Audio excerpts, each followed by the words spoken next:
নবী প্রেমিক সাহাবী ইসলামের প্রথম যুগে যারা কালমা পড়ে সবচেয়ে বেশি কষ্ট পেয়েছিল, মক্কার কাফির মুশরিক বেঈমানেরা যাদেরকে বেশি কষ্ট দিয়েছে তাদের একজন হযরতে খাব্বাব রাদিয়াল্লাহু তাআলা, ওমর ইবনুল খাত্তাব রাদিয়াল্লাহু তাআলা আনহুর শাসনামলে হযরতে ওমর রাদিয়াল্লাহু তাআলা আনহুর দরবারে যাইয়া চোখের পানি ছেড়ে ছোট বাচ্চার মতো বিনাইয়া বিনাইয়া কান্না করে হযরতে ওমর ডাকদা করে, ভাই খাব্বাব কেন এইভাবে তুই কান্না করিস?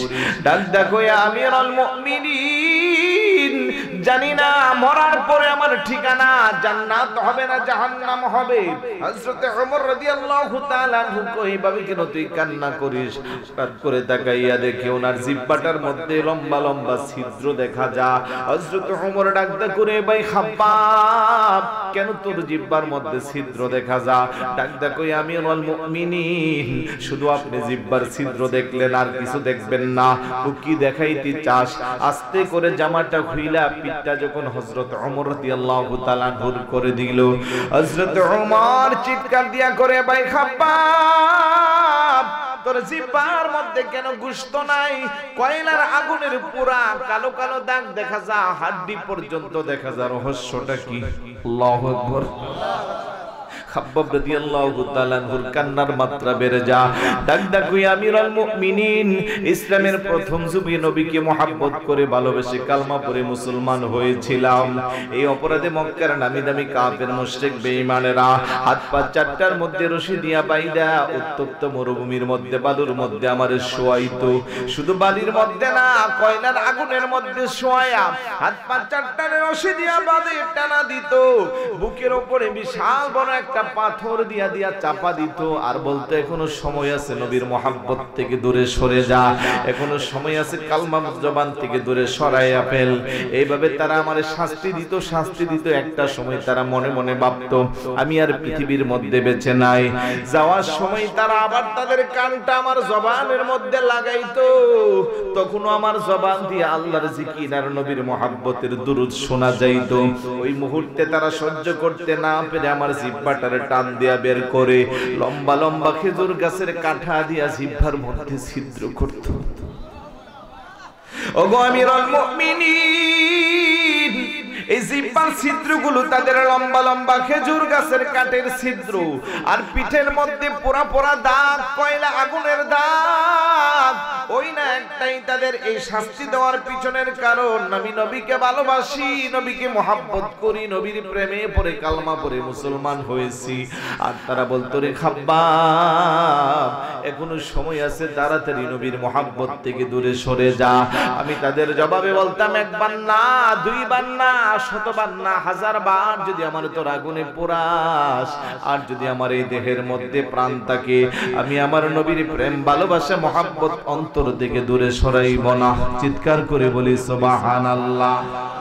ও আমার জারুলিয়ার সুন্নি জনতা, ওই নবীর সাহাবারা এত কষ্ট করেছে, তারপরও ঈমান নামক দৌলত থেকে দূরে সরে নাই।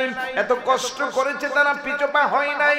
পিঠের গোশত আগুনে পোড়াইয়া কয়লা বানাইছে, জিহ্বাটারে খেজুর গাছের কাঠা দিয়া ছিদ্র করছে।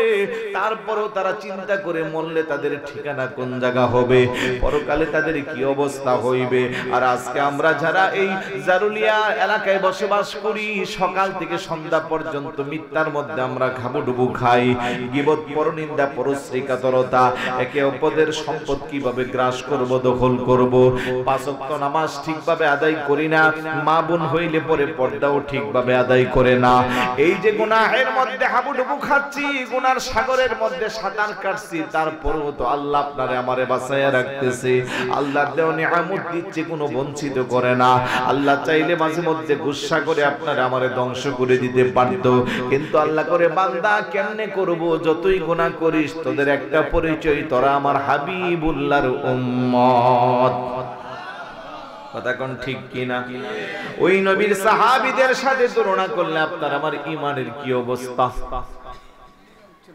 এই জন্য আহলে সুন্নাত ওয়াল জামাতের আকীদা যারা আমরা বিশ্বাস করি, আমরা কথাই কথাই নবীর প্রেমের কথা বলি, কথাই কথাই নবীর ভালোবাসার কথা বলি, কারণ নবীর ভালোবাসা না থাকলে ঈমানদার হওয়ার কোনো সুযোগ নাই। কথা কোন ঠিক কি না? নামাজ পড়তে পড়তে জিন্দেগি শেষ, রোজা রাখতে রাখতে জিন্দেগি শেষ, রাসূলুল্লাহর মহব্বতের কমতি কাটতে এই জিন্দেগির কোনো দাম নাই। ঠিক না? ঘুম চলে আসছে। এর উদ্যোগে 24তম বার্ষিক সুন্নি মহাসম্মেলন 2025 জারুলিয়া ঈদগাহ ময়দানে অবস্থিত। আজকের মাহফিলের সম্মানিত সভাপতি আলহাজ শেখ মোহাম্মদ আবুল খায়ের তুফান হাজী সাহেব শেখ বাড়ি, সহ সভাপতি জনাব মোহাম্মদ আব্দুল জাহিদ সাহেব দোকানদার বাড়ি, জনাব মোহাম্মদ কাসম আলী সাহেব আনজুবুল্লাহ হাজী বাড়ি। বিশেষ অতিথি হিসেবে এতক্ষণ আলোচনা করেছেন আহলে সুন্নাত ওয়াল জামাতের আন্তর্জাতিক ইসলামিক ব্যক্তিত্ব শায়েখ শহীদ আল্লামা নুর ইসলাম ফারুকী রহমতুল্লাহি আলাইহির সুযোগ্য সাহেবজাদা, বিশিষ্ট ইসলামী চিন্তাবিদ মাওলানা শেখ আহমদ রাজা ফারুকী সাহেব মাদ্রাসাতুল আলী, পেশ ইমাম ও খতিব সুপ্রিম কোর্ট মাজার মসজিদ ঢাকা। প্রধান বক্তা হিসেবে বক্তব্য রাখেছেন আপনাদের সকলের সুপরিচিত আমার অত্যন্ত মহব্বতের ভাই শ্রদ্ধাভাজন মাওলানা বেলায়েতুল্লাহ সাহেব মাদ্রাসাতুল আলী, প্রধান শিক্ষক জারুলিয়া সরকারি প্রাথমিক বিদ্যালয়। মঞ্চে আসীন অসংখ্য অগণিত উলামায়ে কেরাম, অতিথিবৃন্দ, সামনে বসা নবী প্রেমিক, ওলি প্রেমিক, মাহফিল প্রেমিক, কোরআন সুন্নাহ প্রেমিক, আশিক রাসূল ভাইরা, পর্দার অন্তর আড়ালের মা ও বোনেরা, যুবক আমার সাথী ভাইরা, ছোট ছোট কলিজার টুকরারা, সবার প্রতি আবার আন্তরিক সালাম। আসসালামু আলাইকুম ওয়া রাহমাতুল্লাহি ওয়া বারাকাতুহু। সর্বপ্রথম মহান আল্লাহ সুবহানাহু ওয়া তাআলার দরবারে অসংখ্য অগণিত শুকরিয়া, যে আল্লাহ দয়া করি, মায়া করি, মহব্বত করি আজকের আজিমুশান বেহেশতের বাগানে আসার, বসার, কিছু বলার, শ্রবণ করার তৌফিকটুকু দান করেছেন। সে আল্লাহর দরবারে শুকরিয়া আদায় করা দরকার আছে কি নাই? আসুন সকলে একবার অন্তর অন্তরস্থল থেকে সবটুকু আবেগকে উজাড় করে মহব্বতের সাথে সমবেত কণ্ঠে রাতের নিস্তব্ধতাকে বন্ধ করার লক্ষ্যে সিংহের মতো গর্জন দিয়ে চিৎকার করে বলি আলহামদুলিল্লাহ। আর একটু জোরে বলি আলহামদুলিল্লাহ। সাথে সাথে লক্ষ কোটি দরুদ ও সালাম জানাই আল্লাহর সৃষ্টি জগতের যিনি প্রথম এবং প্রধান আকর্ষণ, সমস্ত নবী রাসূলদের মাথার মুকুট, শামসুল হিদায়াত, আফতাবে নবুয়ত, শাহেন শাহের রিসালাত, আপনার নবী আমার নবী, तमाम विश्व जगतेर नबी, इमामुल अंबिया वल मुरसलीन, अशरफुल अंबिया वल मुरसलीन, शम्सुद्दुहा बदरुद्दुजा, नूरुल हुदा नूरुन अला नूर, सय्यदना शफीना हबीबना व मौलाना मुहम्मद सल्लल्लाहु ताआला अलैहि वसल्लम और कदमे दुरूद व सलाम যেন আল্লাহ কবুল আর মঞ্জুর করে বলুন আমিন। আর একটু জোরে বলুন আমিন। একটু একটা কল ধরতে হবে।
আমাদের কাদেরিয়া তৈবিয়ার ভাইস প্রিন্সিপাল আল্লামা আবুল কাসিম মোহাম্মদ ফজলুল হুজুর একটু এজন্য একটা গুরুত্বপূর্ণ কল ছিল। তো যে কথা বলছিলাম, দূর দূরান্ত থেকে যারা আসছেন সবার প্রতি আন্তরিক মোবারকবাদ, সালাম। আসলে এই সুন্দর আয়োজন, আমরা যারা এখনো বিক্ষিপ্তভাবে বাহিরে আছি কিংবা আসার সুযোগ আছে, আপনাদের খেদমতে আরো কিছু সময়ের জন্য প্যান্ডেলের ভিতরে চলে আসেন। আল্লাহ যেন সকলকে আসার তৌফিক দান করে, বলুন আমিন। যারা আসছি আমরা কি শেষ পর্যন্ত থাকবো? কারা কারা চলে যাইবেন একটু হাত উঠান দেখুন। মাশাআল্লাহ, আলহামদুলিল্লাহ, খুব সচেতন পাবলিক আপনারা, মারহাবা বলবেন না? এখন বলেন, কোরআন হাদিস দিয়া টু দা পয়েন্টে সামারাইজ করে মূল কথাগুলো অল্প সময়ে বলবো, না কিচ্ছা কাহিনী রং রং করে লম্বা সময়ে বলবো? বলেন দেখি আপনাদের কি পছন্দ। কারণ আমি কিন্তু এলাকার নতুন, চুনারুঘাট আসছি, ওইদিকে মিরাশি টিরাশি কি বলে ওইদিকে আসা হচ্ছে, কিন্তু এই জায়গাটাতে একবারে নতুন। হবিগঞ্জ আসছি, মাধবপুর এলাকাতে অ্যাভেলেবেল প্রোগ্রাম থাকে। তো যেহেতু নতুন মানুষ হিসেবে পরামর্শ করে আলোচনা করাটাই ভালো। এখন বলেন কি লম্বা চোরা কিচ্ছা কাহিনীর 2-3 ঘন্টা, না কোরআন হাদিসের যথেষ্ট 1 ঘন্টা, কোনটা ভালো? আলহামদুলিল্লাহ।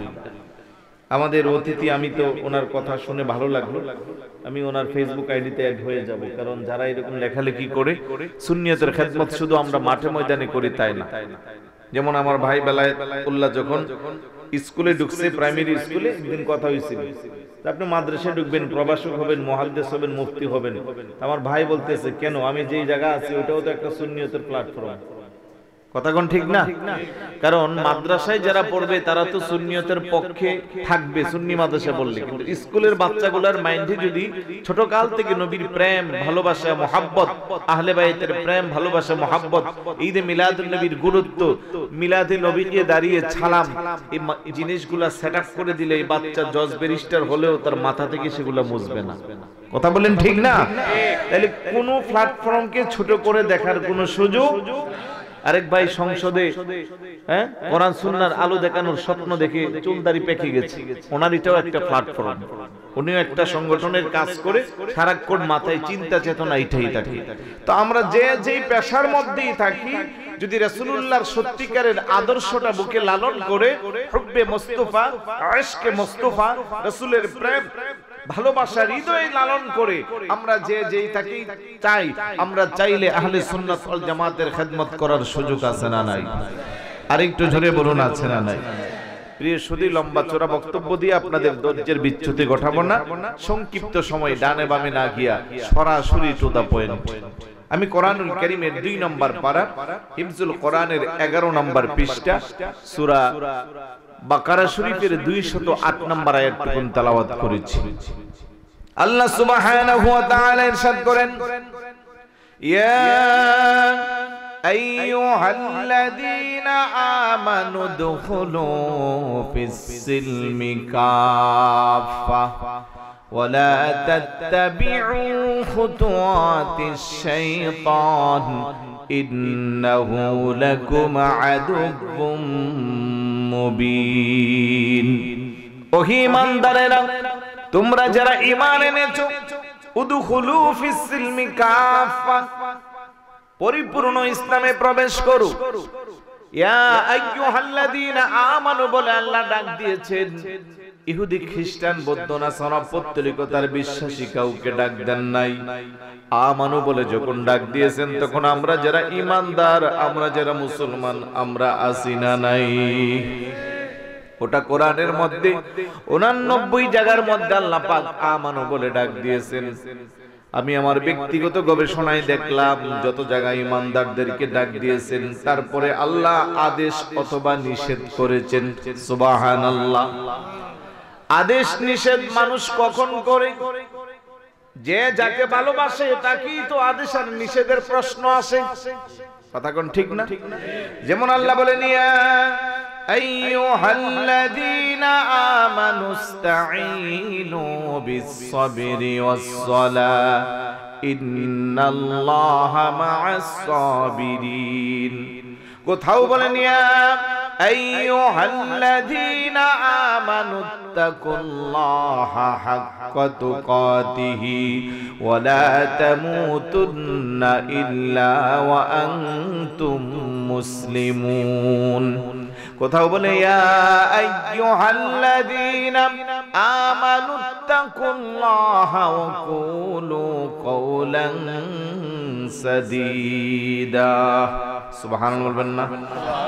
আমি যে আয়াত তেলাওয়াত করেছি আল্লাহ বলেন ইয়া আইয়ুহাল্লাযীনা আমানু দুখুলু ফিস সিলমি কাফা।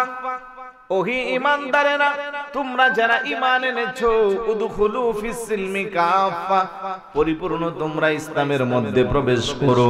ওয়ালা তাত্তাবিউ খুতুওয়াতিশ শাইতান, শয়তানের পথ অনুসরণ করিও না। ইন্নাহু লাকুম আদুব্বুম মুবিন, কেননা শয়তান হলো তোমাদের প্রকাশ্য শত্রু। কথা বলেন ঠিক কি না? আমাদের শত্রুর নাম কি?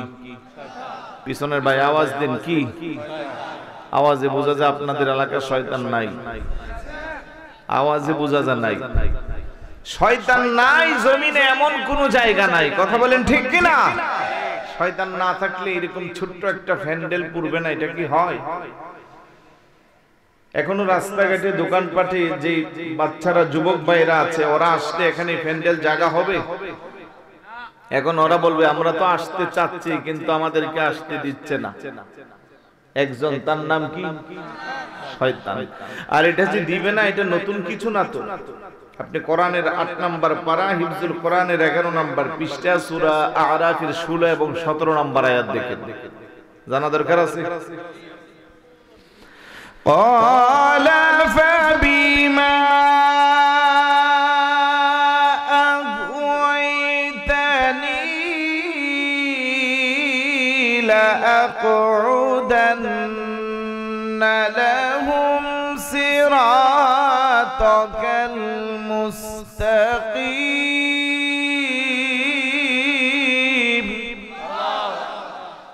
শয়তান কি বলে? আল্লাহ, তুমি আমারে অভিসম্পাদ দ্বারা লানত দিয়ে বের করে দিচ্ছ, সুতরাং আমি রাস্তার মোড়ে মোড়ে উৎপেতে বসে থাকব, তোমার বান্দারা যেন সহজ সরল পথে অগ্রগামী হতে না পারে। নাউজুবিল্লাহ বলবেন না? সুম্মা লাআতিয়ান্নাহুম মিন বাইনি আইদিহিম ওয়া মিন খালফিহিম ওয়া আন আইমানিহিম ওয়া আন শামাইলিহিম ওয়া লা তাজিদু আকসারাহুম শাকিরিন।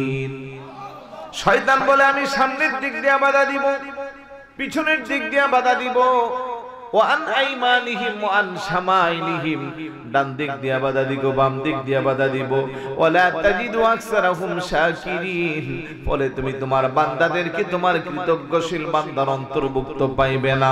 চিৎকার করে বলি নাউজুবিল্লাহ। তাহলে ভালো কাজে আসতে নিলে চতুর্দিক দিয়ে বাধা দেয় কে? জোরে বলুন। এই শয়তান আপনাদের জারুলিয়া এলাকায় আছে না নাই? কম না বেশি?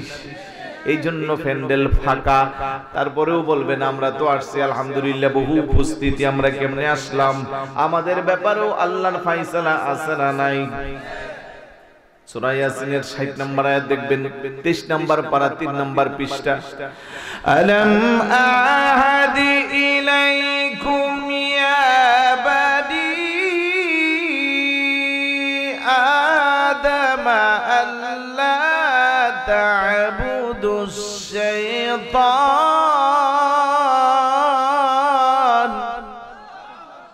ইন্নাহু লাকুম আদুব্বুম মুবিন।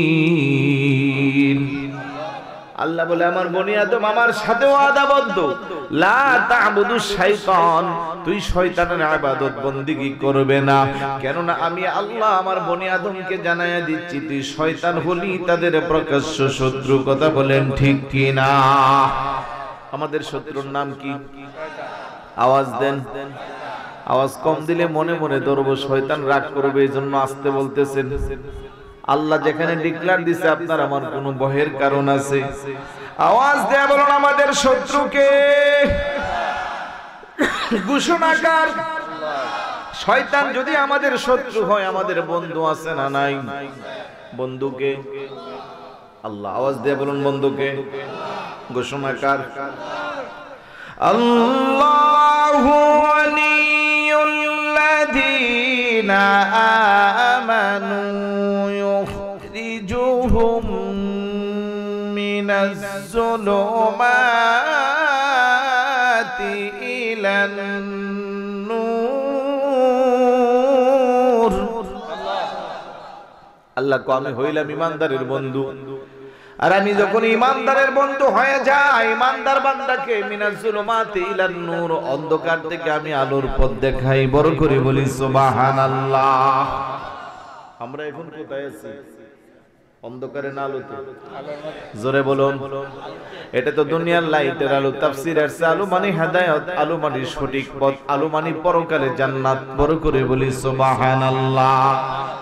আর যারা শয়তানের পথে চলে, ওয়াল্লাযীনা কাফারু আউলিয়াউহুমুত তাগুতু ইউখরিজুহুম মিনান নূরি ইলাজ যুলুমাত, শয়তান তাদেরকে আলো থেকে অন্ধকারের দিকে নিয়ে যায়। উলাইকা আসহাবুন নার, আর তারা হবে জাহান্নামের অধিবাসী। হুম ফিহা খালিদুন, যে জাহান্নামে তারা চিরস্থায়ী আবাদান আবাদা থাকবে। বড় করে বলে নাউযুবিল্লাহ। তাহলে আমরা কার পথে থাকবো? বন্ধু বানাবো কাকে? আল্লাহকে। তাহলে আমরা ইমানদার।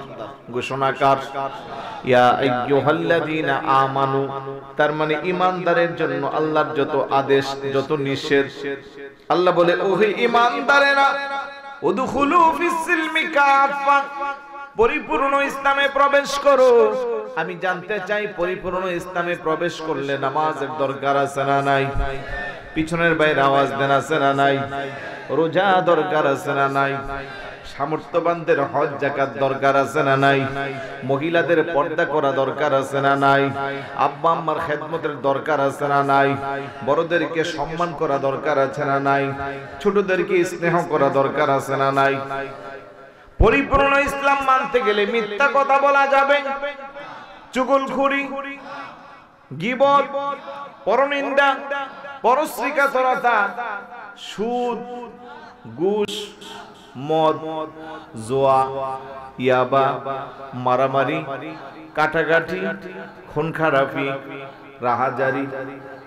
আওয়াজ ছোট, এত ছোট কেন আওয়াজ? কোনটা না কোনটা হ্যাঁ এটা তো বুঝেন, বুঝার পরেও কোন আওয়াজ ছোট করে রাখে। মানে গুনাহের মধ্যে এতটাই লিপ্ত হয়েছি, না বলে সাক্ষী দিব এটাও জবান দিয়ে বের হয় না। কথা কোন ঠিক কিনা? এলে কোনটা সত্য, কোনটা মিথ্যা, কোনটা হ্যাঁ কোনটা না, কোনটা সঠিক কোনটা ভ্রান্ত, কোন পথ জান্নাতি কোন পথ জাহান্নামী, সব জানার পরেও আজকে আমরা গুনাহের মধ্যে হাবুডুবু খাচ্ছি। একটাই কারণ, আমরা আল্লাহ আল্লাহ রাসূলের পথে মতে জীবন চালাই না। যদি রাসূলুল্লাহকে অনুসরণ করতাম, আল্লাহ বলে মাইয়ুতির রাসূল ফাকাদ আতা আল্লাহ ওয়া মান তাওয়াল্লা ফামা আরসালনাকা আলাইহিম হাফিজা। তোমাদের মধ্যে যে কেউ আমার রাসূলের ইতাআত করবে ফাকাদ আতা আল্লাহ, প্রকৃতপক্ষে সে যেন আল্লাহকে অনুসরণ করলো। আল্লাহকে অনুসরণ করলো, মানব নবীকে, মানা হবে আল্লাহকে। কারণ আল্লাহকে যে মানবো, আল্লাহকে যে বুঝবো, আল্লাহর পথে চলবো, আল্লাহ কিভাবে সেই পথ দেখাইছেন। যেমন আল্লাহ বলে ওমা খলাকতুল জিন্না ওয়াল ইনসা ইল্লা লিয়াবুদুন, আমি মানব জাতি আর জিন জাতিকে বানাইছি আমার ইবাদতের জন্য। আল্লাহ আপনার ইবাদত কি? আমার ইবাদত নামাজ, আমার ইবাদত রোজা, আমার ইবাদত সামর্থ্যবানদের জন্য হজ যাকাত। আল্লাহ কিভাবে নামাজ পড়বো, কিভাবে রোজা রাখবো, আল্লাহ বলে সেই পদ্ধতি আমার রাসূলুল্লাহ বাতিয়ে দিবে। মা আতাকুমুর রাসূল ফাখুযু ওয়া মা নাহাকুম আনহু ফান্তাহু, আমার রাসূল তোমাদের জন্য যা নিয়ে আসছে তা তোমরা আঁকড়ে ধরো, যা নিষেধ করেছে তা তোমরা বর্জন করো। কথা বলেন ঠিক কি না? এখন আমাদের সমাজে একদল হইছে, তারা শুধু সহিহ হাদিস মানে। কি মানে? আরেক দল আছে তারা নাকি আহলে কোরআন, শুধু কোরআন মানে, হাদিস মানে। আর আমরা যারা আহলে সুন্নাত ওয়াল জামাতের আকীদা বিশ্বাস করি, আমাদের শরীয়তের উৎস হলো চারটা: কোরআন, সুন্নাহ, ইজমা, কিয়াস। আলহামদুলিল্লাহ বলবেন না? এই চারটার বাহিরে যাওয়ার কোনো সুযোগ। যারা বলবে যে শুধু আমরা আহলে হাদিস, শুধু সহিহ বুখারী মানি, তারাও গোমরাহ। আর যারা বলবে আহলে কোরআন, তারাও গোমরাহ। কারণ শুধু কোরআন মেনে আপনি ইসলামী জিন্দেগি করা সম্ভব না। আর বলি শুধু সহিহ হাদিস, আবার নিজের দাম যে আহলে হাদিস, তারা মাযহাব মানে না। তারা নিজেকে সালাফি, লা মাযহাবি, আহলে হাদিস বিভিন্ন সময় বিভিন্ন সংজ্ঞা দিয়ে পরিচিত দেয়। আছে না নাই? তারাও ভ্রান্ত, স্পষ্ট কথা। কারণ তাদের এমন জঘন্যতম আকীদা যেগুলো কোনো ঈমানদার কখনো বিশ্বাস করতে পারে। আর ওই আকীদা রাখলে ঈমানদারের ঈমান থাকবে। যেমন যারা আহলে হাদিস দাবিদার, তারা কিছুদিন আগে আমরা যে সারা পৃথিবীতে শবে বরাত উদযাপন করেছি অত্যন্ত সুন্দরভাবে ইবাদত বন্দেগীর মাধ্যমে, এই শবে বরাত নিয়ে তাদের কি মন্তব্য? তাদের কেউ কেউ বলে জাহান্নামে যাওয়ার জন্য বেশি কিছু দরকার নাই, শুধু শবে বরাতের রাত ইবাদত বন্দেগী করলেই যথেষ্ট। তাদের অন্যতম নেতা গত বছর বলেছিল শবে বরাতে মসজিদে ইবাদত বন্দেগী করা আর ব্যবসাখানায় যাওয়া সমান। আর একটু জোরে বলি নাউজুবিল্লাহ। এই ধরনের বক্তব্য তারা দিয়েছে, অথচ তার সাথে কোরআন হাদিসের কোনো সম্পর্ক, কোরআন সুন্নাহর কোনো সম্পর্ক। তারা সহজ সরল ঈমানদারের ঈমানকে 12টা বাজাচ্ছে। এই জন্য আমরা যারা ঈমানদার, ঈমান আনার পরে, আমার পূর্বের বক্তার বক্তব্য আমি শুনেছি, চমৎকার কথা বলেছে। অধিক নামাজ, অধিক রোজা, অধিক হজ, অধিক যাকাত, ইবাদত বন্দেগী অনেক বেশি। নামাজ পড়তে পড়তে জিন্দেগি শেষ, রোজা রাখতে রাখতে জিন্দেগি শেষ, 10 বার 20 বার 30 বার হজ করে, উমরা করে, বিশাল বড় মাথার মধ্যে টুপি, পাগড়ি, পরনে জুব্বা, আবা কাবা, গালে দাড়ি, হাতে তাসবিহ, মুখে আল্লাহর জিকির, সব ঠিকঠাক আছে। কিন্তু আল্লাহর হাবিবের মুহাব্বতের যদি যারা পরিমাণ কমতি থাকে, ঘাটতি থাকে, খোদার কসম তার ইবাদত বন্দেগী তারে আল্লাহর জান্নাতে পৌঁছাইতে পারবে না। কথা বলেন ঠিক কিনা? সাহাবী জিজ্ঞাসা করে, ইয়া রাসূলুল্লাহ, ইয়া হাবিবাল্লাহ, মাতা সাআহ, কিয়ামত কখন সংঘটিত হবে? আল্লাহর নবী বলে, তুমি কি প্রস্তুত রেখেছো? ওই সাহাবী কো, আমার অধিক নামাজ নাই, অধিক রোজা নাই, ইবাদত বন্দেগী নাই, তবে আমি আমার জানের চেয়ে আল্লাহর হাবিবকে বেশি মহব্বত করি। রাসূলুল্লাহ কো, আনতা মা'a মান আহবাবতা, যে যাকে ভালোবাসবে তার সাথে তার হাসর নাসর হবে। সুবহানাল্লাহ। উপস্থিত সাহাবারা ডাকতে কই, ইয়া রাসূলুল্লাহ, ইয়া হাবিবাল্লাহ, এই কথাটা, এই বক্তব্যটা কি শুধু তার জন্য নাকি? আল্লাহর নবী কো, না না না, কিয়ামত পর্যন্ত আমার যত উম্মত আসবে, যে সমস্ত উম্মতের আমি রাসূলুল্লাহকে বেশি মহব্বত করবে, ভালোবাসবে, তাদের সবার জন্যই বক্তব্য, তাদের সবার জন্যই সিদ্ধান্ত। হাদিসের মধ্যে আসছে, সাহাবারা এই কথা শোনার পরে এতটা খুশি হয়েছে, ইসলাম গ্রহণ করার পরে, মুসলমান হওয়ার পরে কোন সাহাবী এত বেশি খুশি হয় নাই। সুবহানাল্লাহ। এই জন্য আমরা যারা আহলে সুন্নাত ওয়াল জামাতের আকীদা বিশ্বাস করি, আমরা আমাদের জানের চেয়ে প্যারা রাসূলকে বেশি মহব্বত করি, ভালোবাসি। কথা বলেন ঠিক কিনা?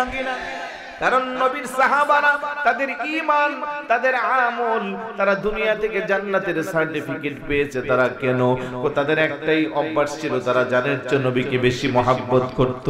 আমার ভাইয়েরা, বাবারা, আজকে আপনিও ঈমানদার, আমিও ঈমানদার, আমরাও দাবি করি জান্নাতের, আমরাও দাবি করি মুমিনের। কিন্তু সাহাবাদের ঈমানের মানদণ্ডের সাথে যদি আমাদের ঈমানকে কম্পেয়ার করা হয়, আমার তো মাঝে মধ্যে বড় চিন্তা হয়, জান্নাত তো দূরের কথা, আমাদের অবস্থা কোন জায়গা হবে আল্লাহই ভালো জানে। নবী প্রেমিক সাহাবী, ইসলামের প্রথম যুগে যারা কালমা পড়ে সবচেয়ে বেশি কষ্ট পেয়েছিল, মক্কার কাফির মুশরিক বেঈমানেরা যাদেরকে বেশি কষ্ট দিয়েছে, তাদের একজন হযরতে খাব্বাব রাদিয়াল্লাহু তাআলা, ওমর ইবনুল খাত্তাব রাদিয়াল্লাহু তাআলা আনহুর শাসনামলে হযরতে ওমর রাদিয়াল্লাহু তাআলা আনহুর দরবারে যাইয়া চোখের পানি ছেড়ে ছোট বাচ্চার মতো বিনাইয়া বিনাইয়া কান্না করে হযরতে ওমর ডাকদা করে, ভাই খাব্বাব, কেন এইভাবে তুই কান্না করিস? ডাক দেখো, আমিরুল মুমিনিন, জানি না মরার পরে আমার ঠিকানা জান্নাত হবে না জাহান্নাম হবে। হযরত ওমর রাদিয়াল্লাহু তাআলা আনহু কইভাবে কেন তুই কান্না করিস? হঠাৎ করে তাকাইয়া দেখে ওনার জিহ্বাটার মধ্যে লম্বা লম্বা ছিদ্র দেখা যায়। হযরত ওমর ডাকতে করে ভাই খাব্বাব কেন তোর জিহ্বার মধ্যে ছিদ্র দেখা যায়? ডাকতে কই আমিরুল মুমিনিন শুধু আপনি জিহ্বার ছিদ্র দেখলেন আর কিছু দেখবেন না, তো কি দেখাইতে চাস?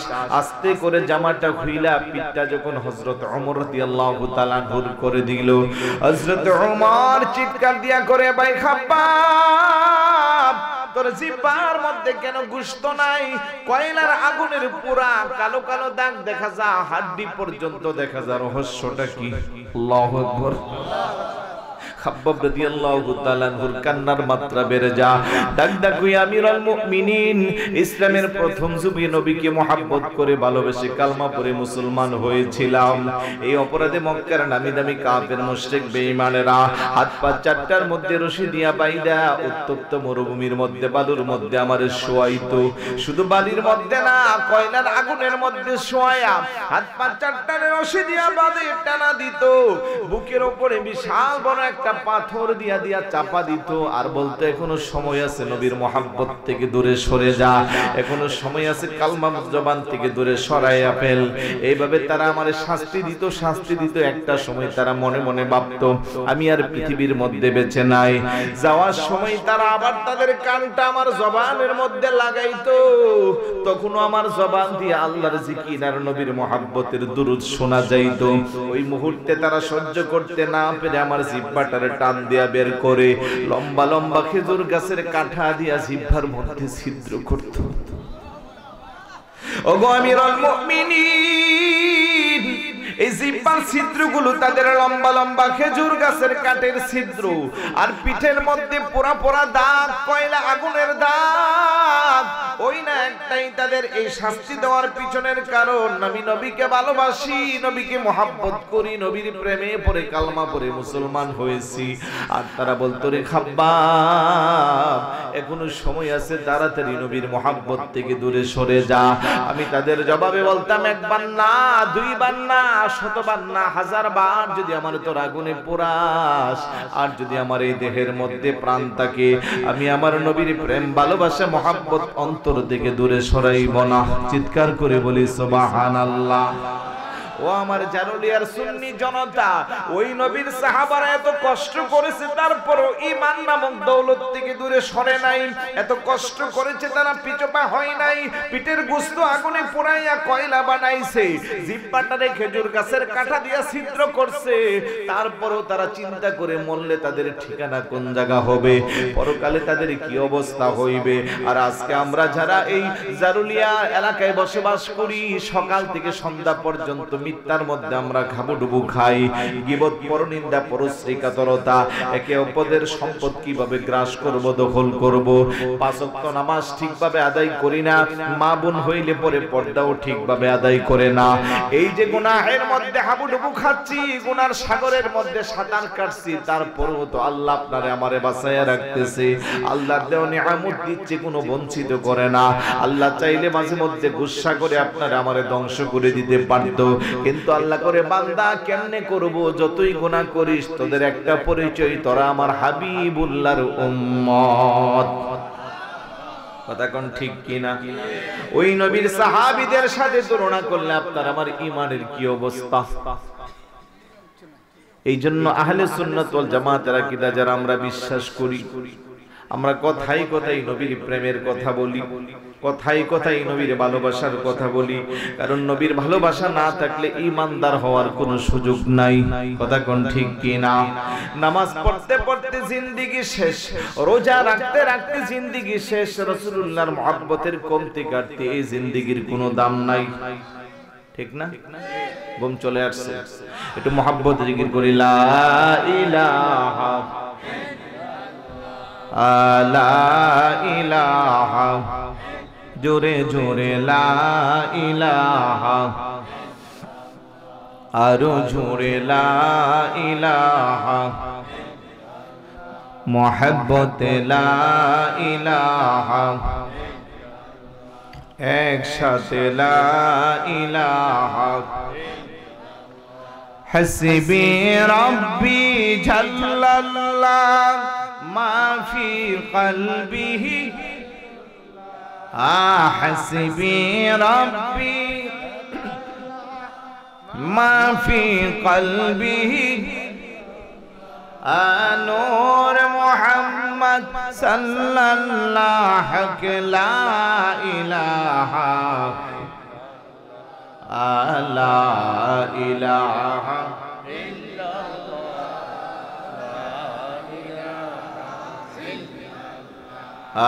লা ইলাহা ইল্লাল্লাহ লা ইলাহা ভাইজান এই কালেমা প্রচারতে আসলেন নবী এই ধরাতে বলেন এই কালেমা প্রচারতে আসলেন নবী এই ধরাতে কত কষ্ট দিনে রাতে কত কষ্ট এ করিলেন নবী সাল্লাল্লাহু আলা লা ইলাহা আলা ইলাহা আলা ইলাহা ভাইজানে বহু দূরে মদিনা আমরা কেমনে যাব জানি না বলেন বহু দূরে আমরা কেমনে যাব জানি দয়াল আল্লাহ দয়া করো দয়াল আল্লাহ ও দেখাও সোনার মদিনা লা ইলাহা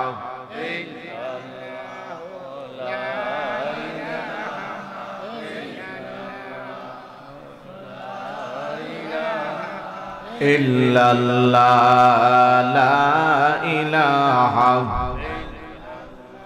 আমরা কেমনে যাব মদিনা মদিনার রাস্তা চিনি না বলেন কেমনে যাব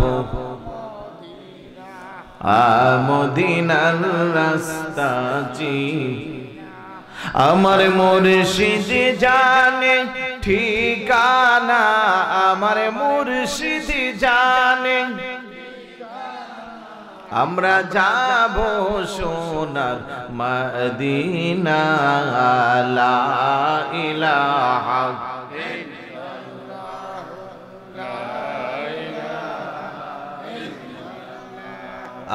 লা ইলাহা ভাইজান কত সুন্দর মদিনা যার নাই কোনো তুলো সুবহানাল্লাহ বলবেন না মদিনার সাথে কারো তুলনা আছে আওয়াজ দিয়ে বলুন ওই মদিনা যাইতে মন চাইনি কার কার একটু হাত উঠান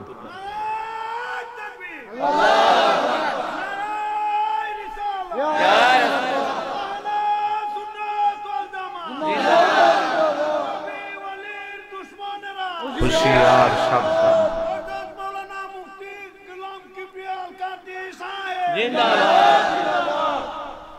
ঘুম চলে আসছে আমার চোখের সামনে এক একজন যেমনে ঘুমাচ্ছে আমার খুব মায়া লাগতেছে যদি সম্ভব হইতো আমি সবার জন্য এক একটা বালিশের ব্যবস্থা করতাম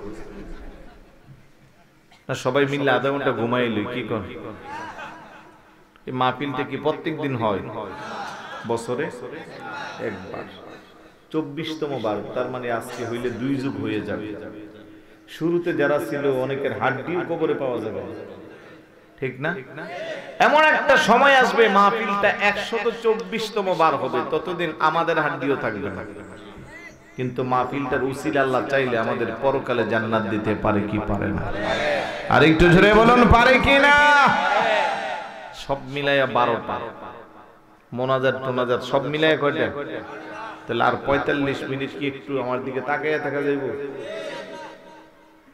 কেন জানে আমার সামনে ঘুমাইলে আমার মায়া লাগে ঘুমায়েন মদিনা যাইতে মন চাতো? একটু জবান খুলে বলুন, ভালোবাসার জায়গা মদিনা, ভালো লাগা।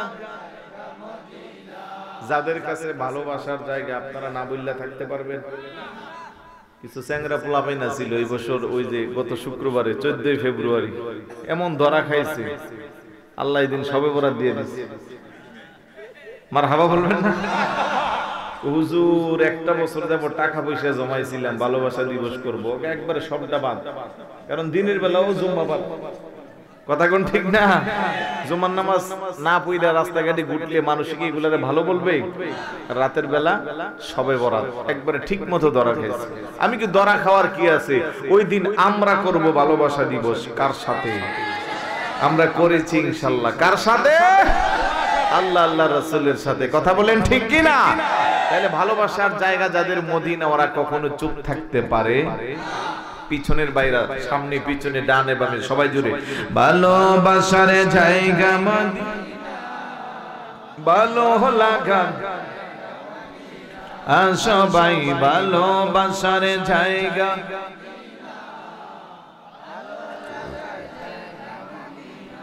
এত সুন্দর জায়গা কোথাও দেখি না, এত সুন্দর জায়গা কোথাও দেখি না, সাজিয়েছেন দয়াল রাব্বানা, ভালোবাসার জায়গা মদিনা।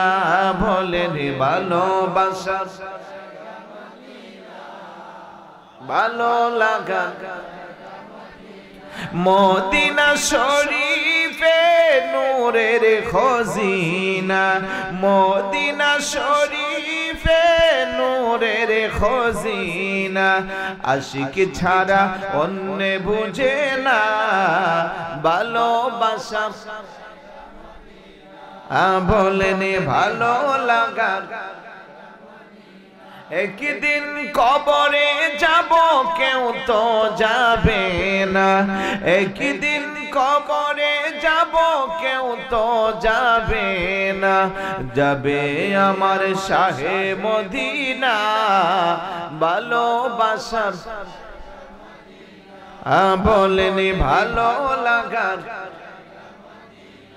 আমাদের সকলের অনেক বেশি গুনাহ, আমাদের সকলের অনেক বেশি গুনাহ, তাই হাবিবের কদমে ছাড়ব না ভালোবাসার। বলেন ভালো লাগার। মারহাবা বলবেন না? আরেকটু জোরে বলি মারহাবা। আল্লাহ যেন সবার জীবন একবার হলেও মদিনা শরীফের জিয়ারত নসিব করে। যারা দেখছি যেন বারবার দেখতে পারে।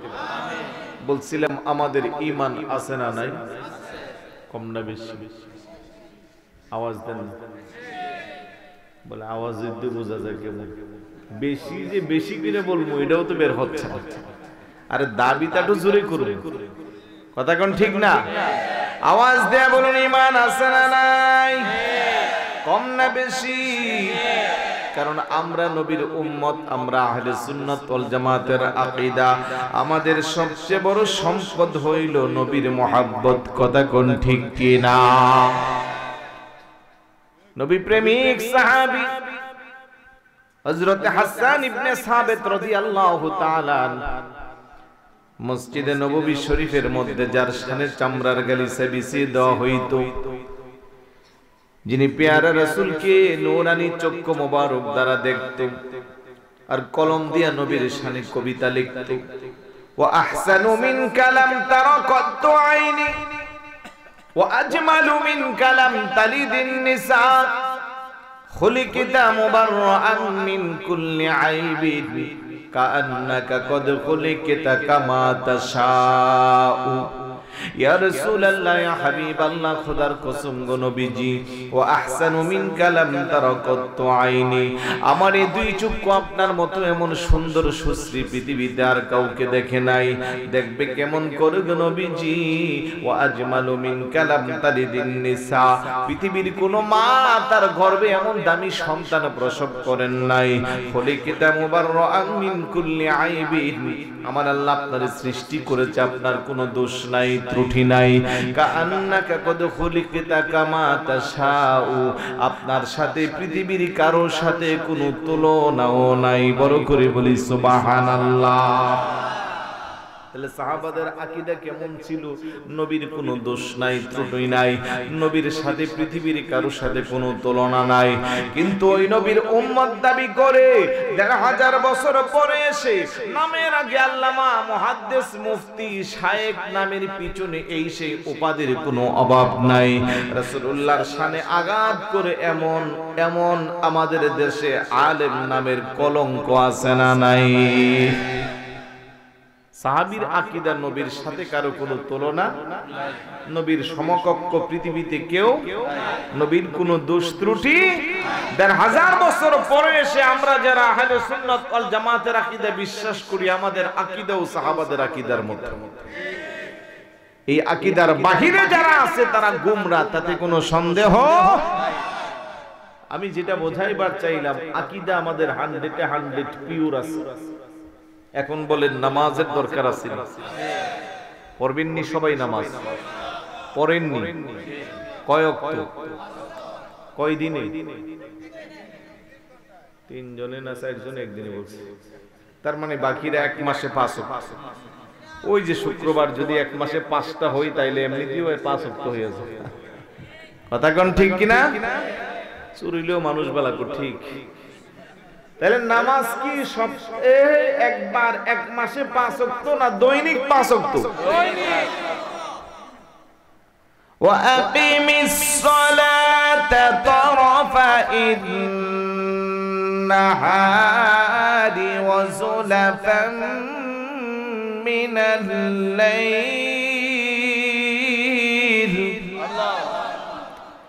ইন্নাল হাসানাতি ইউযহিবনা আস-সাইয়্যাতি যালিকা যিকরা লিয-যাকিরিন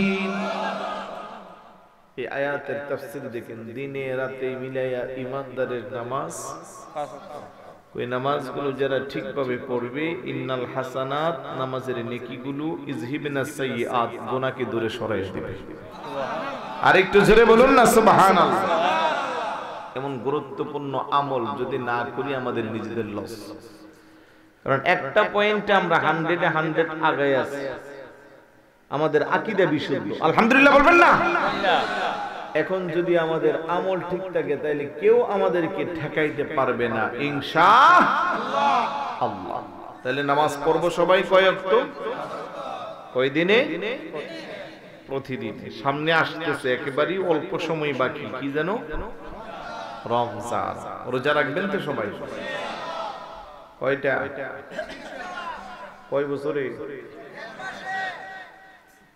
বেশি বেশি আছে এই বছর 10টা পরের বছর 10টা 3 বছরে 30টা ছোট বাচ্চারা এরকম আছে ওরা ওদের উপরে রোজা ফরজ হয় না ওরা 5টা 7টা 10টা পরে 3 বছরে 30টা না 10 বছরে 30টা রাখলেও সমস্যা কিন্তু আমরা যারা সুস্থ সবল প্রাপ্ত বয়স্ক আছি আমাদের উপর রোজা যতটা ফরজ অর্থাৎ 29টা হোক 30টা হোক প্রতিদিন রাখা দরকার আছে না নাই রাখবেন নি সবাই কিছু কিছু ভাই দেখবেন আর 2-4 দিন পরে রাস্তায় হাঁটার সময় বাঁকা হয়ে আসবে কথা বললে আওয়াজ নাই কি হইছে আমার অবস্থা বেশি খারাপ মানে এক সপ্তাহ আগে থেকে আপনারে মিস কল দিতেছে আমি কিন্তু রোজা রাখতে পারবো না রোজা আসলে আমারে শরম দিস না আছে না নাই আর কিছু আল্লাহর বান্দা আছে 80-90 বছর বয়স ডাক্তার সার্টিফিকেট প্রেসক্রিপশনে লেখা দিয়েছে উনি বুড়া মানুষ রোজা রাখা দরকার নাই কিন্তু আপনি জোর কইরাও ওনার রোজা ভাঙাই থাকতেন না উনি কো মরলে রোজাটা মুখে নিয়ে মরা আছে না নাই তাহলে উনিও আল্লাহর বান্দা, আর সুস্থ সবল যার রোজা রাখার সামর্থ্য আছে রোজা রাখে না সেও আল্লাহর বান্দা। পার্থক্য আছে না নাই? আমরা সবাই আল্লাহর বান্দা, কোনো সন্দেহ আছে? জোরে বলুন। আমরা আল্লাহর বান্দা, কোনো সন্দেহ নাই, আমরা বান্দা হিসেবে আছি। কিন্তু আমাদের মাঝে আল্লাহর এমন কিছু বান্দা আছে তারা বান্দার মধ্যে সীমাবদ্ধ নাই, তারা আল্লাহর বন্ধু হয়ে যায়। কিসের মাধ্যমে? ইবাদত বন্দেগী রিয়াজত সাধনার মাধ্যমে। তাই আমাদের কি আল্লাহর বন্ধু হইতে মন চায় না? আর একটু জোরে বলুন। ভাই উঠবেন না আপনারা? বললাম পর্যন্ত যে 12টার মধ্যে শেষ, আধা ঘন্টা বাকি নাই, এইভাবে উঠলে কেমনে হবে? উঠবেন না। রোজাদারের সামনে আবার খাবারও খায়, অথচ একজন খ্রিস্টান রমজানের রোজাকে সম্মান দেওয়ার কারণে আমার আল্লাহ তারে ঈমান নসিব করে দিয়েছে। নুজহাতুল মাজালিস কিতাবে পাইবেন একজন খ্রিস্টান মুসলমানদের বাজার দিয়া তার বাচ্চাকে নিয়ে রমজানে যাচ্ছে। বাচ্চাটা বাজারে বিভিন্ন খাবার টাবার দেখে তার বাবারে বলে আমারে কিছু খাবার দাও। তার বাবা কানাকানি বলতেছে এটা রমজান মাস আর এই এলাকায় সবাই মুসলমান, সুতরাং মুসলমানদের সামনে দিনের বেলা খাইলে এটা খুব গর্হিত কাজ, এটা শোভা পাই না, এখন তোমারে আমি কিছু দিতে পারবো না। লোকটা মারা যাওয়ার পরে তার পাশের বাড়ির এক বুজুর্গ ব্যক্তি স্বপ্নে দেখতেছে সে জান্নাতের ভিতরে। এখন ওনার মাথা কাজ করে না যে জান্নাতে যাওয়ার জন্য আগে তো ঈমান আনতে হইবে, আমল পরের বিষয়। কথা কোন ঠিক না? এখন ওনারে জিজ্ঞাসা করে তুমি না খ্রিস্টান? কহ আমি খ্রিস্টান। কত তুমি জান্নাতে কি করে? আমি মুসলমানদের রমজানের রোজাকে দিনের বেলা আমার বাচ্চারে খাবার না দিয়া সম্মান দিয়েছিলাম, তাই ইন্তেকালের কিছুক্ষণ পূর্বে আল্লাহ আমার ভাগ্যকে প্রসন্ন করে দিয়েছে, আমার ঈমানি দৌলত নসিব হয়েছে, আর রমজানের রোজাকে সম্মান করে দিনের বেলা না খাওয়ার কারণে আল্লাহ আমারে জান্নাত দান করেছে। খ্রিস্টান যদি রমজানের রোজাকে সম্মান দিয়ে জান্নাত পাই, আমরা ঈমানদারদের পাওয়ার সম্ভাবনা আছে না? জোরে বলুন আছে নি? জারুলিয়া বাজারটা কোন দিকে? দায়িত্বশীল যারা আছেন, মুরব্বীরা যারা আছেন, রমজানের আগের দিন বাজারে একটা রাউন্ড দিবেন আর একটা নোটিশ দিবেন, প্রয়োজনে একটা ব্যানার সামনে নিবেন যে খাবারের দোকানগুলো আগামীকাল থেকে দিনের বেলা খোলা রাখা যাবে। খাবারের দোকান মিন্স হলো হোটেল, নাস্তা, চা নাস্তা, পান, সিগারেট এগুলা দিয়া কিছু দোকানদার দেখবেন বাইরে একটা লাল পর্দা টানাইবে আর উপরে লেখা দিব হিন্দু ভাইদের জন্য খোলা, ভিতরে যায় আর টর্চ লাইট মারলেও কোনো হিন্দু নাই। কথা কোন ঠিক না? এলে যারাই রমজানের পবিত্রতা নষ্ট করবে, ইমানদার হিসেবে আপনাদের দায়িত্ব তাদের দোকানগুলো দিনের বেলা খুলতে পারবে। তাদেরকে বলবেন যে হ্যাঁ তোমরা হোটেল চালাও, তোমাদেরও তো সংসার আছে, ব্যবসা বাণিজ্য করা দরকার আছে, জোহরের পরে 3টা বাজে খুললে ইফতার আইটেম বানাও, ইচ্ছা মতো ইফতার আইটেম বিক্রি করো। আল্লাহ তোমার ইফতার আইটেম বিক্রির মধ্যে ওই সারাদিন হোটেল রাখার চেয়ে বেশি বরকত দিতে পারে কি পারে না? আর একটু জোরে বলুন পারে কিনা? এই জিনিসটা করবেন তো। আর কিছু মানুষ আছে এমনি ইফতারির সময় ইফতার খাইবো, সাহারির সময় সাহারি খাইবো, পরিবার পরিজন স্ত্রী সন্তান কারো কাছে ধরা দেয় না, দিনের বেলা আস্তে কইরা ওইদিকে আপনার কি বাজার যে বলে জারুলিয়া বাজার নাইলে চুনারুগার যাইবো 20 টাকা সিঙ্গি ভাড়া দিয়া, সমস্যা কি? আস্তে মতো খাইয়া মুখটু পুইচা ইফতারের সময় বাইতে আবার ইফতারি নিয়ে বসে আছে। বুঝার কোনো উপায় আছে? জোরে কোন না আছে না? নাই এরকম আছে। আবার কতগুলো আছে ইফতারের সময় ইফতার, সেহরির সময় সেহরি, ইফতার মাহফিলের দাওয়াত দিলে সবার আগে যায় হাজির, আছে না নাই? তো ঘরের বিবি কো আপনি বয়স কইতাছেন, আপনার কি লজ্জা শরম নাই? রোজা রাখেন না, আবার আপনি ইফতার মাহফিলে প্রত্যেকদিন সবার আগে যান গা, 3টা বাজে আপনি যাওয়া শুরু করেন। এত বেশি বুঝছো না, আমারটা আমি বুঝছই যাই। আরে আপনারটা আপনি বুঝা যান মানে কি? আমি রোজা রাখি না এটা হলো গুনাহের কাজ, আর ইফতার করি এটা হলো সওয়াবের কাজ। গুনাহ আর সওয়াব মিললে সমান সমান, মাঝখান দিয়ে আমার পেটটা শান্তি। নাউজুবিল্লাহ বলবেন? আর একটু জোরে বলুন না নাউজুবিল্লাহ। এরকম চরিত্রের মুসলমান আছে না নাই? অনুরোধ করব ভাই, রমজানের রোজা বড় দামি ইবাদত। আল্লাহ বলেন না সাওমুলি ওয়া আনা আজিজিবি, রোজা আমার জন্য আর তার প্রতিদান আমি আল্লাহ নিজেই দিব। অপর হাদিসে আছে সাওমুলি ওয়া আনা উজজিবি, রোজা আমার জন্য তার প্রতিদান আমি আল্লাহ নিজেই। সুবহানাল্লাহ বলবেন না? তাহলে রমজানের রোজাগুলো রাখবেন নি? আচ্ছা, কষ্ট করে রোজা রাখে, ইবাদত বন্দেগী করে, কিন্তু সবগুলো বরবাদ হয়ে যায় কিছু মানুষের বদ অভ্যাসের কারণে। এর মধ্যে একটা হলো মিথ্যা কথা বলা। কথায় কথায় মিথ্যা বলে, এরকম আছে না? এইরকম মিথ্যা যারা বলে তাদের রোজা কবুল হবে? যারা এরকম মিথ্যা কথা বলবে, গীবত করবে, চুগলখুরি করবে, অন্যের সমালোচনা করবে, বেইনসাফি কাজ করবে, মানুষের হক নষ্ট করবে, তাদের রোজা কোনোদিন আল্লাহর দরবারে কবুল হবে। এই জন্য একটু সচেতন হতে হবে। কষ্ট করে 14 ঘন্টা, 13 ঘন্টা, 15 ঘন্টা উপবাস থাকবো একমাত্র কাকে খুশি করার জন্য? আল্লাহকে খুশি করার জন্য। এখন যেটা খাবার খাইলাম ওই জায়গায় বেচা, অবৈধ উপার্জন, সুদের টাকা, ঘুষের টাকা, মিথ্যার আশ্রয়ের টাকা, চুরি ডাকাতি, ফটকাবাজি করে টাকা উপার্জন করলাম। আল্লাহর নবী কো লা ইয়াদখুলুল জান্নাতা লাহমুন নাবাতা মিনাস সুহতি ওয়া কুল্লু লাহমিন নাবাতা মিনাস সুহতিন নারু আওলা বিহি। উম্মত, অবৈধ উপার্জনের টাকা দিয়া জারুরিয়া বাজার থেকে ব্যাগ পুরায়ে খাবার আনলা, সেই খাবারগুলো পেটে দিলা, শরীরে যাইয়া গোশতের টুকরা, রক্তের টুকরা থেকে গোশতের টুকরা, তারপরে শরীর মোটা তাজা। খোদার কসম, তোমার এই মোটা তাজা শরীরের জন্য অধিক উপযুক্ত স্থান হইল জাহান্নামের আগুন। আর একটু জোরে বলুন না নাউজুবিল্লাহ। আর কিছু মানুষ আছে রোজা রাখে, সবকিছু করে, কিন্তু আরেকজনের হক নষ্ট করে, বেইনসাফি করে। আছে না নাই? আসেনি? জেনে শুনে বুঝে আরেকজনের হক মেরে খায়। একটা হলো বান্দার হক, হকুল ইবাদ, আর একটা হলো আল্লাহর হক, হকুল্লাহ।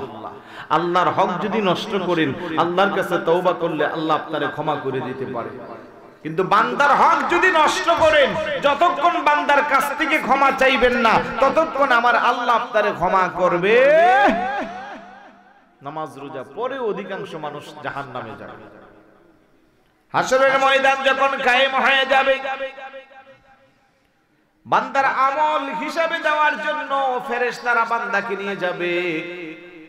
বান্দা যাওয়ার সময় দেখবে বিশাল বড় একটা পাহাড়। বান্দা জিজ্ঞেস করবে, ভাই ফেরেশতা পাহাড়টা কিসের? ফেরেশতা বলবে, এটা তোমার নেক আমলের পাহাড়। সুবহানাল্লাহ বলবেন না? বান্দা খুশি না বেজার? বান্দা কহারি কষ্ট করে নামাজ পড়তাম, রোজা রাখতাম, কনকনে শীতকে উপেক্ষা করে জারুলিয়া ঈদগার ময়দানে যাইয়া উলামায়ে কেরামের জবান শুনতাম। হুজুররা যে বলতো, ফামাই আমাল মিসকালা যাররাতিন খায়রান ইয়ারা ওয়া মাই আমাল মিসকালা যাররাতিন শাররান ইয়ারা। আল্লাহ তো পরিপূর্ণভাবে যাররা যাররা করে নেকির আমল দিয়েছে। আজকে আমার আমলগুলো একসাথে হইয়া বিশাল বড় একটা পাহাড় হইছে। কিছুক্ষণ পরে আমার হিসাবের পরে কেউ আমারে ঠেকাইতে পারবে না, কারণ আমার আমলের পাহাড় বড়। কথা কোন ঠিক না? কিছুক্ষণ পরে যখন হিসাব শেষ, ফেরেশতা এই দিক দিয়ে নিয়ে যাবে মিজানের পাল্লার হিসাবের পরে। এবার দেখবে আমলের পাহাড়টা জায়গার মধ্যে নাই। বান্দা বলবে, রে ভাই ফেরেশতা, এই জায়গা তো আমার আমলের পাহাড় ছিল, আমার আমলের পাহাড় গেল কোথায়? ফেরেশতা বলবে, তোমার জন্য বড় আফসোস, তোমার জন্য বড় আফসোস। তুমি নামাজ পড়তা, রোজা রাখতা, সবকিছু করতা, নেকিও কম হয়েছিল না, অনেক বড় নেকি হয়েছিল। কিন্তু তোমার একটা বাজে অভ্যাস ছিল, তুমি চায়ের দোকানে বসে বসে, রাস্তায় হাঁটতে হাঁটতে মানুষের গীবত করতা, অন্যের হক নষ্ট করতা। এখন তাদেরকে দেওয়ার মতো তোমার কাছে কোনো কিছু নাই, তাই তোমার নেকি আমলগুলো কর্তন করে করে, যাদের আমল তুমি, যাদের গীবত করেছো, পরনিন্দা পরশ্রীকাতরতা করেছো, যাদের বিরুদ্ধে মিথ্যাচার করেছো, এখন তো তাদের দেওয়ার মতো, তাদের হক আদায়ের জন্য তোমার কাছে কিছু নাই। তাই তোমার নেক আমলগুলো সব তাদেরকে দেওয়া হয়েছে। দিতে দিতে তোমার নেক আমলের পাহাড় শেষ। ওই তো কিছুক্ষণ পরে তোমার শরীরের গোশত কেটে দিতে হবে। চিৎকার করে বলে নাউজুবিল্লাহ। বান্দা কপালে থাপড়াইবে, আর ডাকদা বলবে, আল্লাহ এত কষ্টের আমল আমার বরবাদ হয়ে গেল। উলামায়ে কেরামের জবানে শুনতাম, তারা বলতো যে গীবত করলে, পরনিন্দা করলে, পরশ্রীকাতরতা করলে আমল নষ্ট হয়ে যায়। আজকে সব দেখলাম ঠিকঠাক। আহারে, এত কষ্টের আমল আজকে বরবাদ। এই জন্য ইমাম গাজ্জালি রহমতুল্লাহি আলাইহির জীবনীতে দেখা যায়, কোন একজন ব্যক্তি ওনার বিরুদ্ধে গীবত করেছে। উনি খবর পাইয়া পরের দিন তার বাড়িতে মিষ্টি নিয়ে হাজির। কি নিয়ে? ওই লোকটা তো শরম পেয়ে গেল, ডাক ডাক, ওগো ইমাম গাজ্জালী, আমি গতকাল না বুঝে আপনার বিরুদ্ধে গীবত করেছিলাম, আর আজকে আপনার বাড়িতে, আমার বাড়িতে আপনি মিষ্টি নিয়ে আসছেন। ইমাম গাজ্জালী রাহমাতুল্লাহ আলাইহি, শোনো, আমি সেই খবর পেয়েছি বিদায় তোমার জন্য মিষ্টি নিয়ে আসছি, কারণ তুমি যে আমার কত বড় উপকার করছো এটা তোমারে বুঝাইতে পারবো না।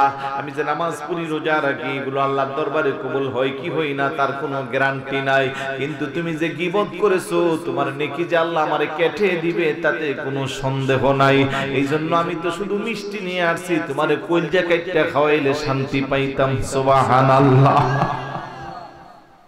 আপনার কবুলকৃত নেকিগুলো আরেকজনকে দেওয়ার জন্য গীবত, চুগলখুরি, মিথ্যা, বেইনসাফি, হক নষ্ট করা, এই কাজগুলো যথেষ্ট। এখন বলেন এই কাজগুলো আমাদের সমাজে আছে না নাই? কম না বেশি? কিরে বাবা, নিজের খাই নিজের পড়ি, আমি কেন আরেকজনের গীবত করব? আমি কেন আরেকজনের হক নষ্ট করব? আমার আকল বুদ্ধি থাকার পরে আমি কেন বেইনসাফি করব?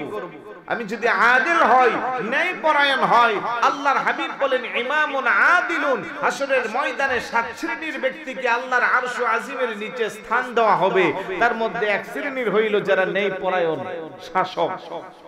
এই সমাজে বহু সর্দার মাতাব্বর আছে, আপনাদের বাসায় বোধহয় পঞ্চায়েত বলে নাকি, যারা সমাজের সমস্যাগুলোর সমাধান করে। ওনারা যদি ওনাদের ইনসাফকে কাজে লাগাইয়া সঠিকভাবে একমাত্র আল্লাহ আল্লাহর রাসূলের সন্তুষ্টির জন্য করে, তাহলে এই পেশাটা ওনাকে জান্নাতে পৌঁছাবে।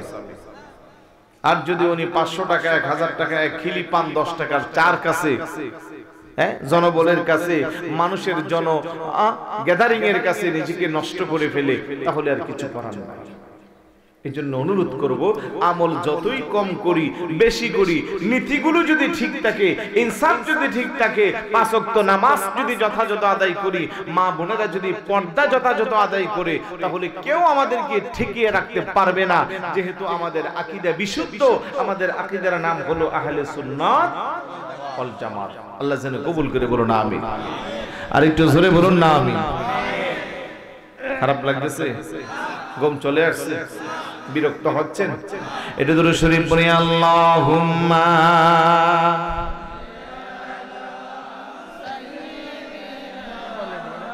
অল্প করে, ওয়া আলা আলি সাইয়্যিদিনা রহমতে আলম নবী নূরে মুজাসসাম, রহমতে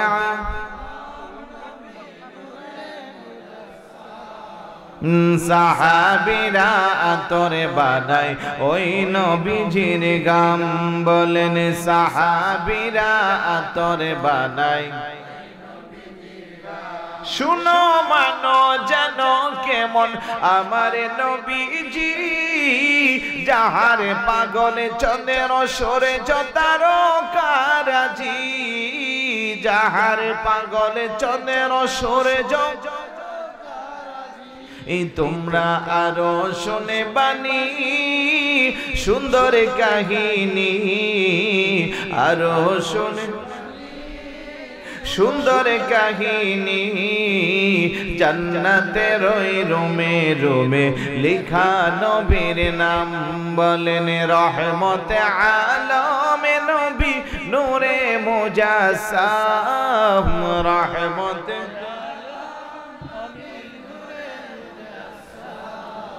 সাহাবীরা আতর বানাই, বলেন সাহাবীরা আতর বানাই। উস্তুনে হান্নানা একটা খেজুর গাছের নাম, যাকে ধরে খোদে বাঁধিতেন রাসূলে আকরাম, যাকে ধরে খোদে বাঁধিতেন। গাছটা নবীর বিরহে কাঁদিতে রহে, নবীর বিরহ কাঁদিতে রহে, হতবাক হইলেন যত সাহাবা ইকরাম, বলেন রহমতে আলম নবী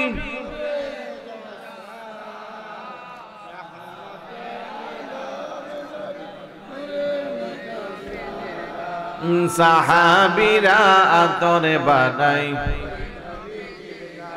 বলেন সাহাবীরা আতর বানাই। আলহামদুলিল্লাহ বলবেন না? আলহামদুলিল্লাহ। যদি হালাল ইবাদত, হালাল উপার্জন খেয়ে ইবাদত বন্দেগী করি তাহলে সেটি খুব তাড়াতাড়ি কবুল হয়। এখন বলেন হালাল উপার্জন যদি করতে যাই সুদ খাওয়া যাবে না? সমাজে সুদ ব্যবস্থা আছে না? কম না বেশি? আল্লাহর রাস্তায় একটু ঠান্ডা মাথায় চিন্তা করবেন যে সুদের ব্যাপারে এত হুঁশিয়ারি দিয়েছেন আল্লাহ। সূরা বাকারার শেষের দিকে আল্লাহ বলে ফাইল্লাম তাফআলু ফাযনু বিহারবিন মিনাল্লাহি ওয়া রাসূল। এত কিছুর পরেও যারা সুদ খাবে তাদেরকে বলে দিও তারা যেন আমি আল্লাহ এবং আমি আমার রাসূলের সাথে যুদ্ধের জন্য প্রস্তুত হয়ে যায়। জোরে বলুন না নাউজুবিল্লাহ। আল্লাহ আল্লাহ রাসূলের সাথে যুদ্ধ করে টিকে থাকলে পৃথিবীতে কোনো শক্তি আছে? এটা থেকে আমরা দূরে সরে যাব। পারবেন তো সবাই? এই যে মাহফিলটা হচ্ছে আপনারা খুশি না বেজার? কারা কারা খুশি হাত উঠান।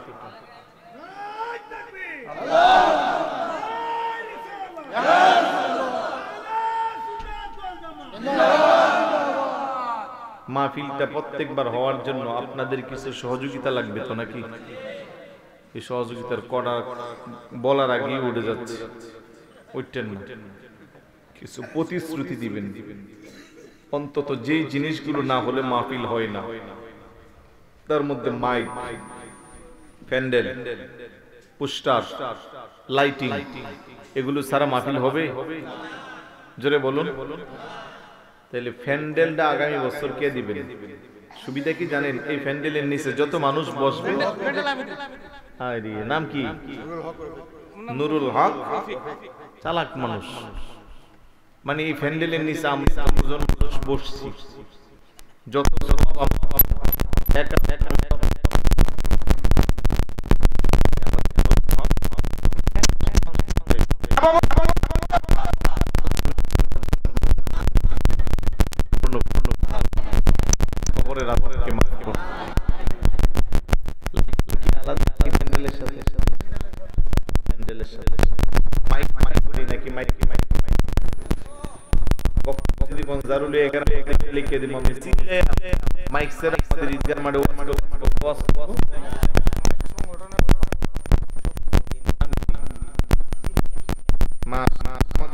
সংগঠনের স্বভাব বাবদ যত খরচ করে দিবে মনের আশা পূর্ণ রাজাবকে মাফ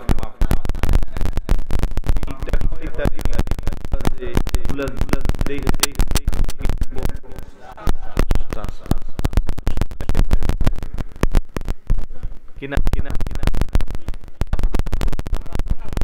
আব্দুল কাদের, মাশাআল্লাহ, আমার ভাই জনাব আব্দুল কাদের সাহেব আগামী বছরের পুরস্কার দিবে, বলি মারহাবা। আর একটু জোরে বলি মারহাবা। আল্লাহ তুমি কবুলের মঞ্জুর করো, আশা পূর্ণ করো, খবরবাসী সকলকে মাফ করো। আর কি ইমার্জেন্সি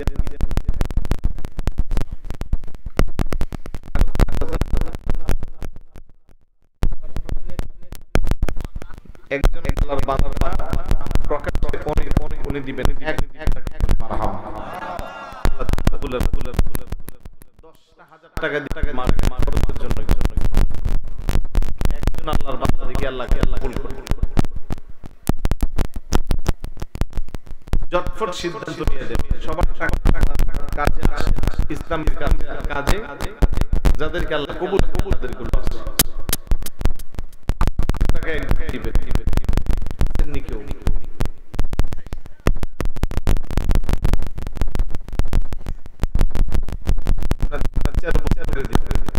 আমি ইলেকশনের বক্তা না, কালেকশন করিও না, কিন্তু আমার কথা যদি মাহফিল কমিটি উপকার হয় বলে আমি সময় নিচ্ছি 2-3 মিনিট বলবে।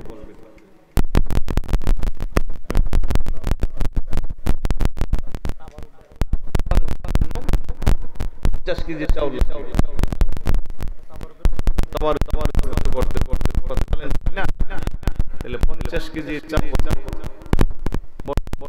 50 কেজি 25 কেজি করে দিয়ে দেন ভালো উদ্যোগ আপনার তবার মানুষের পেশে যায় একজন দুইটা মিল্লা 50 কেজি চাউলের কথা বলেন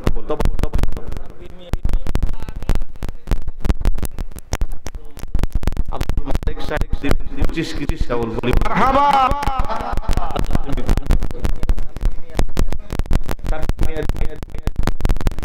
কম হয়ে যাবে 26 টাকা আর বেশি দেওয়া দরকার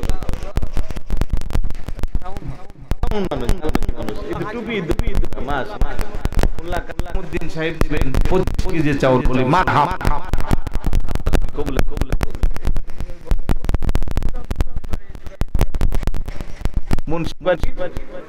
মনিরুল ইসলাম সাহেব দিবেন আরো 25 কেজি মারহাবা নুরুল ইসলাম বাইটেন না ভাই আমি মোয়াজ্জাম দিয়ে দিচ্ছি আখিরি মোনাজাতটা দিতে